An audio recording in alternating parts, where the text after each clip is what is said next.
Hey, welcome back, everybody. We're on another adventure with Lemire Legends, home at 10,000 Lakes Taxidermy. Mike here and Joe behind the camera. Just a quick update. We're still mounting bluegills. This is how we do it. We just wanted to fill you in. If you ever wondered if you can ever do an S-curve bluegill, there it is.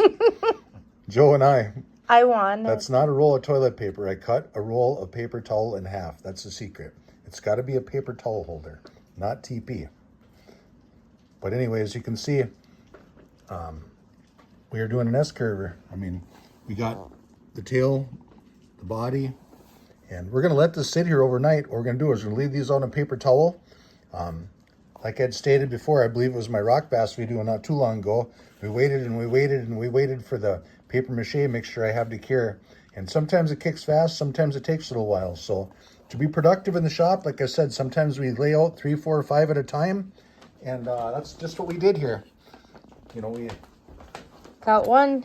We got one setting up. It needs a little bit more time. It's a little bit squishy. So we're hanging out on that one right now. Like I always said, you can take one of the sticks here, and you can see that one's gonna have some time. This one we posed up, we lined everything up the way we needed to. This one is really nice. This is going to be one of our 7 mount fish for the stringer mount that's coming up, and I believe this one will be too. And Joe asked, hey, can we do like that S-curve kind of a thing? We were watching a northern. Actually had a mannequin in the basement of an S-curve northern, and she says, hey, could we do that in the studio with a bluegill? And I says, yeah. So we started winding some stuff around, and this is what we came up with. So you don't need a cradle, you know, paper towels, blocks of wood. This is just dish rigs I rolled up ahead of time in case we needed them. So we're doing an S-curve bluegill, and this is going to be about 3 days before this kicks off. Dries completely, our mix dries, and we get the fins done.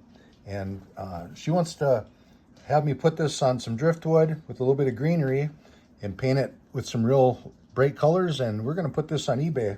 Today's June, 16th, Joe? We're not putting a time frame on this, but a dime frame. We got some bad weather coming in. Don't know if we get it loaded today, but anyhow, so we're gonna go from there anyway. Not gonna date this or anything. We're not under pressure or any stress to get this done, but we're hoping for a week this will be about ready, you know, to list on eBay. So we're gonna shoot for that. But I think it's just kind of cool. An S-curve bluegill, about I don't know, must be 8.5, 9 inches. He questioned me, and I'm like, this is what I want. Do an S-curve. Order the box. And that's why I gotta get my license. I'm not involved in any of this, but I have these ideas. She's good ideas. But this is the beauty right here. This one's got to be almost 10. You know, and this is going to cure out a little bit. And like I had said before, what we do is we let these cure for an hour or two out like this. We got a spray bottle where we can spritz the fins with water and a little bactericide to keep things damp while our hardener sets up. And then for the night, we're just going to take these paper towels, wet them, we'll put them over the top, and we'll come back tomorrow and we'll set the fins, you know, on that one. And this one here, while we're monkeying with that, we're going to come back and we're watching this one kind of set up. In the meantime, we got our bucket ready to go. We got our blocks of wood right here for more, and we're just going to keep on rolling. You know, I got 6 or 8 in my little pickle solution. It's actually borax and old bactericide. Joe can catch up on that. It doesn't look the most beautiful, but it is fresh, believe it or not. That's what he's been pulling them out of and working on. So he's just trying to get her all done tonight. We got a beauty right here. Look at that, 11-incher. It's our next one. His next one. Yeah. So anyway, we got some more in the works. So this is how we do it. That's probably a 10 right there. We enjoyed some fine dining. We caught some decent fish. You know, some bigger males up for northern Minnesota. Those are big males that we had, and we elected to eat some of those. A lot of those, you know, are bleeding heavy. They swallowed the hook way down deep. Joe and I had some fun catching some fish. You know, we knew they weren't going to make it. I mean, some aren't that big. That's only probably an 8.5 incher. We use their best judgment. Yeah, We but have fun, and, you know, if we barely hook them, they're good to go. We usually let them go. I mean, sometimes you just can't. I mean, they die. Little guy, 7-incher. Kind of cool though. And But this anyhow. is how we make our living. Or he makes his living. I got my own job. But Yeah. But anyway, let's go through these molds again. So this is kind of, you know, when you want to get into the art business.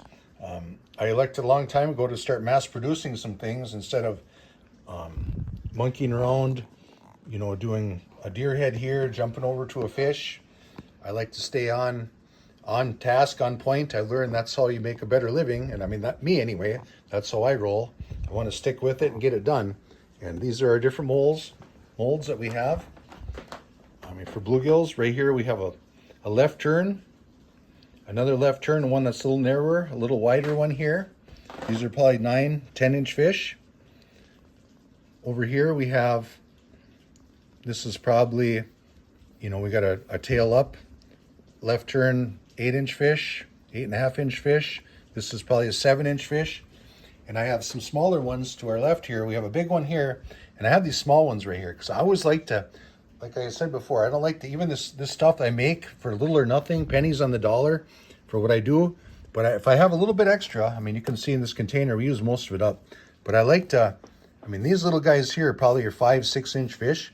But if I have extra, you know, I'll grab one out of my little solution over there and I'll throw it in there. And that's just, you know, you got to think down the road. So that's just how we do things. And all these fish right here are, Joe and I are setting up a website. And beyond that, a lot of these are going to be listed under 10,000 _lakes _taxidermy on eBay. And we're going to sell this stuff. I mean, I've been doing that eBay. I've been on there for 25 years. I sell a few things here and there, quite a few fish. Probably nobody, I don't think the United States has sold more fish on eBay than myself under the 10,000 Lakes brand studio. So anyhow, not tooting on my own horn on that, but I just want to show you how we roll. Maybe this be of some value to you if you want to get into stuff like this. This is what I do. And please like, share, subscribe. Everything we do, we share a little value, some business content, some things that I've learned over 20, 30 years of experience. So that's what we have. Let's see what we got right here. Oh yeah. Joe's S-curve is coming around the bend. Literally coming around the bend. So you have to do when you start monkeying with this, you want to make sure you don't leave a big fingerprint impression on this. Big foot? Fingerprint impression. Okay. We're going to check them with you guys later. Okay, catch up on another adventure.